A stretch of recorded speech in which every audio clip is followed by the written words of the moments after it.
भारत के सबसे रोमांचक गेमिंग प्लेटफॉर्म विंजो पर हैं 70 से भी ज्यादा गेम्स। तो खेलो अपने मनपसंद गेम्स और रोज जीतो करोड़ों के इनाम। Download now from winzogames.com। Game में वित्तीय जोखिम शामिल है और इसकी आदत लग सकती है। जिम्मेदारी और अपनी जोखिम पर खेल। नमस्कार, आप देख रहे हैं एमपी तक, आपके साथ में हूं अमित तिवारी। खबर बड़ी है और उस इंजेक्शन से जुड़ी हुई है जिसको लेकर लोग परेशान हैं। दवा दुकानों के बाहर भीड़ नजर आती है, ये भीड़ बढ़ती जाती है, चाहे मध्य प्रदेश हो चाहे देश का कोई भी कोना हो। इस इंजेक्शन को पाने के लिए, एक इंजेक्शन पाने के लिए लोग कतारों में नजर आते हैं। आखिर ये है क्या? दरअसल इसका पूरा नाम है न्यूक्लियोटाइड राइबोन्यूक्लिक एसिड इंजेक्शन है, रेमडेसिविर। ये कैसे आया सामने ये इंजेक्शन और चर्चा में आया, पहले तो मैं आपको बता दूं बनाता कौन है। इसकी शुरुआत की थी अमेरिका की जो कंपनी है, फार्मास्यूटिकल कंपनी गिलियड साइंसेज। इसने बनाया था इस इंजेक्शन को और इसका इस्तेमाल आपको विदेश में याद होगा, इबोला बुखार सबसे पहले उस पर किया गया था। फिर उसके बाद पिछले साल की आपको बात बता दूं, फरवरी में जब इसका प्रयोग अमेरिका में किया गया तो वहां पर जो यूएस की NIAID है, यानी national institute for allergy and infection diseases, उन्होंने इसको प्रमाणित किया कि ये इंजेक्शन कारगर है।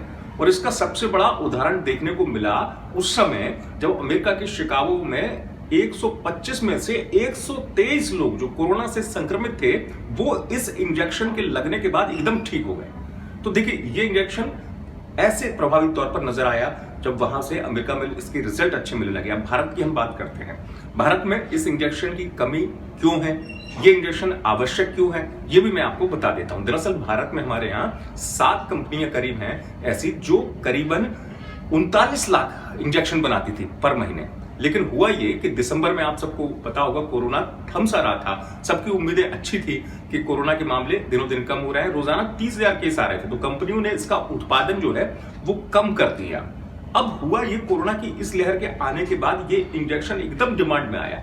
इसकी डिमांड कैसे पूरी हो सकती है? केंद्र को इसके लिए रेगुलेशन लगाना पड़ेगा। यही वजह है कि केंद्र ने अब सख्ती दिखाई है। केंद्र सरकार ने पहले तो इस इंजेक्शन की अब निर्यात पर रोक लगा दी गई है ताकि हमारे देश में ये इंजेक्शन लोगों तक पहुंच पाए, तमाम राज्यों में, चाहे महाराष्ट्र, गुजरात हो या मध्य प्रदेश हो।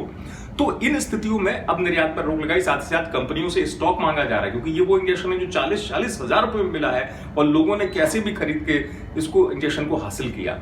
अब ये तय किया गया कि इसकी कीमत जो है वो 2400 से घटाकर जो इसका मूल्य है वो 1800 होगा इस इंजेक्शन का। केंद्र सरकार की तरफ से ये कहा गया है। अब कोशिश की जा रही है सख्ती बरतने के साथ कि पूरे स्टॉक की जानकारी हो कि आखिरकार इस इंजेक्शन की कालाबाजारी हो क्यों रही है। तो पहली बात तो ये वजह मैंने आपको बता दी कि इस इंजेक्शन की कमी इसलिए आई थी कि इसका उत्पादन कम हो गया था। अब यही इंजेक्शन क्यों संक्रमितों में काम आता है और किसके लिए काम आता है ये भी मैं आपको बता दूं। दरअसल होता यह है, कोरोना के लक्षण में सबसे अहम बात होती है बुखार का आना। बुखार आमतौर पर अगर देखा जाता है कि अगर स्थिति ठीक है तो दवाइयां जो ली जाती हैं बुखार के लिए, उसके बाद दूसरे दिन तक आते आते, तीसरे दिन तक आते आते बुखार नीचे आने लगता है, बुखार उतर जाता है। लेकिन कोरोना के वो केस जहां पर 10-10 दिन तक लोगों को बुखार आ रहा है, उसमें यह दवा कारगर ऐसी हुई इंजेक्शन कि लोगों के बुखार उतर गए और इस इंजेक्शन का असर देखा गया। इस इंजेक्शन ने, मतलब जिसे हम कह सकते हैं, इस इंजेक्शन का प्रभाव देखने को मिला, लोगों का बुखार भी कम हुआ और लोग ठीक भी हो गए। यही वजह है कि इस इंजेक्शन की डिमांड इतनी ज्यादा है। लेकिन इसमें यह भी समझना है कि सबके लिए जरूरत नहीं है। या तो जिनको संक्रमण का स्तर ज्यादा हो, ऑक्सीजन की कमी हो, या फिर इंफेक्शन जिनका ज्यादा बढ़ गया हो, उनको ये इंजेक्शन देना पड़ता है, तो उनके लिए ये इंजेक्शन कारगर सिद्ध होता है। यही वजह है कि इस इंजेक्शन की डिमांड है। लेकिन हुआ ये कि इसके बारे में इस तरीके की बातें चली कि लोगों की कतारें लग गई, कालाबाजारी होने लगी। अब ये है कि सरकार कोशिश कर रही है, मध्य प्रदेश सरकार की तरफ से भी कहा गया है कि हमारे पास इंजेक्शन की उपलब्धता है, रेमडेसिविर को लेकर दिक्कत नहीं होगी।